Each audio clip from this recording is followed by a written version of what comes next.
and he still has it. I think if he had a choice and if Rodrigo De Paul really wanted to stay at the highest level, he could be it. He could be there. Instead, he wants to play with Messi, and that's what this is about.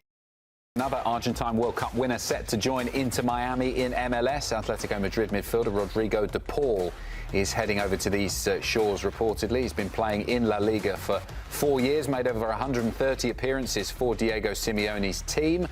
But now he's joining up with his old mates, Lionel Messi, Javier Mascherano, the rest of the Argentinians at Inter Miami. There are plenty of them. So Messi's now got 2 bodyguards. A good tweet there from Bleacher Report. Obviously, Rodrigo De Paul, the bodyguard in inverted commas of Lionel Messi on the pitch, and his real bodyguard as well. Let's chat to our very own Scoreline bodyguard. You wouldn't mess with him in a dark alley. Felipe Cardenas. Felipe, good to see you. Obviously a good piece of business for Inter Miami, and I think good for the league as well, because he's still playing at a pretty high level. He was good for them last season. But you do get the sense that this is what Lionel Messi wants, Lionel Messi gets at Inter Miami.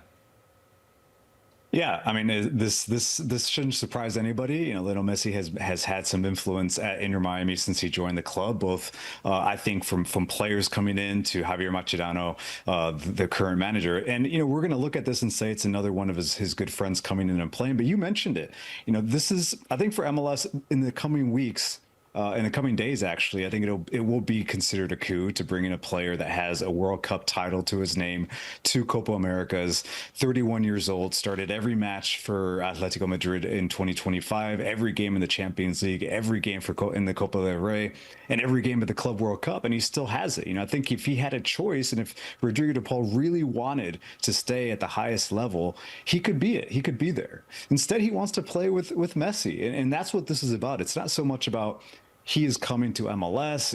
This is about a league that is competitive and growing. Those things are going to be said, and those things can be true. But Rodrigo De Paul wants to play with Lionel Messi. He wants to live in South Florida. He wants to live in the United States. I think in the end, what's being reported as a loan move initially, in the end, will be a very lucrative contract for Rodrigo De Paul, and I think also commercially. So I think in the big picture for him is a decision to move away from Europe and live a life alongside his best friend on the pitch in Lionel Messi, and potentially, make carve out a new career in the U.S. But I do think that Rodrigo De Paul certainly still has it to play in Europe. Listen, it's all fun and games until you get someone like an Ian Joy who's ready to absolutely rattle you and welcome you to Major League Soccer. It's a completely different animal. I know, Major League Soccer, travel, hotels, being able to deal with the weather conditions. I mean, of course, he has history and obviously understands where he comes from as well, that he's been through sometimes to be able to get to where he's at. But he's still a quality player. We will always talk about the bodyguard and Messi's best mate. But Rodrigo De Paul is an individual quality player. So what are we expecting from him individually, how he fits into Miami and how he can help Major League Soccer? Because at the end of the day, that's all I care about. I want him to help grow this league. Well, I mean, it's an interesting point, because if you ask Lionel Messi, are you here to grow the league? I asked him that. I asked him that when he had his only press conference in August of 2023, if he was here to do something similar to David Beckham and Pelé for soccer in the U.S. And he said no, he just wants to play. He hopes the league grows around him.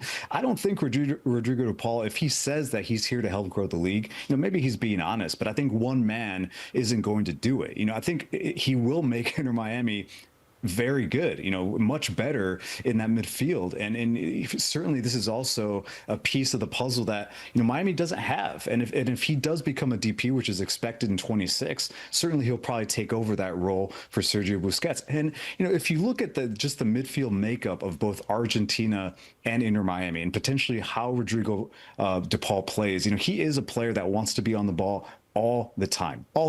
He is almost like a number 10. He started as a number 10 at Racing and at Udinese in Serie A. He was a number 10. He will admit that. And so that is the type of player you're getting. Obviously, he is physical. He has admitted that he wants to create enemies on the pitch. He wants adversaries. That's what gets him motivated to play. And so that all that aura and everything that he brings is going to help the league. It's going to bring more eyeballs to every match that Inter Miami plays. But you mentioned it. It's not easy. I'm sure Lionel Messi in the last few weeks has told him, listen, you're not coming to play with a star-studded team like you have at Atletico Madrid. We need you. We need help. There's a lot of running. There's a lot of travel, and the teammates around you are at the elite level like he's going to be used to. So there is going to be, I think, a period of adaptation for Rodrigo De Paul. But it is an interesting move for him at 31, and with the World Cup in 26 coming, Argentina certainly is in a bit of a transformation mode. Lionel Scaloni does want to get younger, but De Paul is not at risk of losing his spot in midfield for the world champions. Felipe, from a team perspective for Inter Miami, how much stronger could he make them? Does it change the target for them as a team with someone like him who's still operating at that high level in it? I think so. They're already a favorite and they're a contender for MLS Cup. Right now they're not at the top of the East, but they have 3 games in hand. They were playing at the Club World Cup. We saw what they can do if they are all locked in and playing at the level that Lionel Messi expects them to play. They can beat a team like Porto and compete against Palmeiras, etc. So this does make them stronger. Like I said, I think in terms of how they play and how that matches with some of the opponents in MLS, the one thing that I've seen Javier Mascherano do is he has pulled the parking brake a bit on the team. They're not as aggressive on the ball. That is something, though, that I think Rodrigo De Paul really enjoys doing. He is a player that is consistently playing progressively, playing forward, wanting to find Lionel Messi, wanting to find those pockets of space where he can get to goal as well. Not a goal scorer, but certainly someone that is unafraid to be around the opponent's penalty area. So I think it does add a bit of a dimension here. The one thing I will say, even though we know that this is a player whose resume is outstanding, I think the only player in the league that has a better resume, honestly, is probably Lionel Messi. But at 31, still at the age to play at a high level, not the same player. I think I've watched him over the course of the last year with Argentina, still very key to that midfield, but not someone that Lionel Scaloni is not afraid to take out in the 67th minute, 70th minute to get faster, to get a little bit more, fresher legs in there. So he is at a point in his career that perhaps this is something that he said, all right, like I know I can still play at the highest level, but I'm not really a player that's slowing down either. So it is interesting the fit that he'll have tactically as well. Man, I thought their discipline issues were already there. I can't imagine throwing this guy in the absolute mixer. It's going to be a loose cannon running around Major League Soccer. I'm actually excited to see that one. Of course, he departs Atletico Madrid, and they've just dropped a large lump of sum on Johnny Cardoso, who's just arrived at Atleti. I mean, Simeone must be licking his lips with the opportunity of working with this guy. Huge for American soccer, huge move from Real Betis. What do you expect him from the player individually, but also for the club? How does he fit in? Yeah, and I don't think this is a coincidence either, Ian, with Johnny Cardoso coming to Atletico Madrid, a central midfielder. You also have Conor Gallagher there. So, the reports over the last week has been that Atletico Madrid obviously willing to let De Paul go because they know that they have some change there in midfield, younger legs in Cardoso and Conor McGregor. Listen, I think Johnny Cardoso, we know what he can do. He's shown it at the club level. I've been the kind of guy that publicly have said, if he can play the way that he plays for his club in Europe, for the U.S. men's national team, the U.S. has a very, very interesting and a very strong central midfielder. He hasn't put it together for the national team, but he has proven that he can do it in Europe. And I think you're with Diego Simeone, that what we know about him and what he wants his midfielders and every player on the pitch to do, there is a lot of running involved. There's a lot of pressing involved, and Johnny Cardoso is still a player that can do that. So, it's a nice fit for him. And I think he's going to continue to develop in a very good move a year away from a World Cup where he will be expected to play. He's not going somewhere where he's going to sit on the bench. So a nice move for Cardoso, without a doubt. Can I just say, for American soccer, this is such a magical moment for U.S. soccer fans.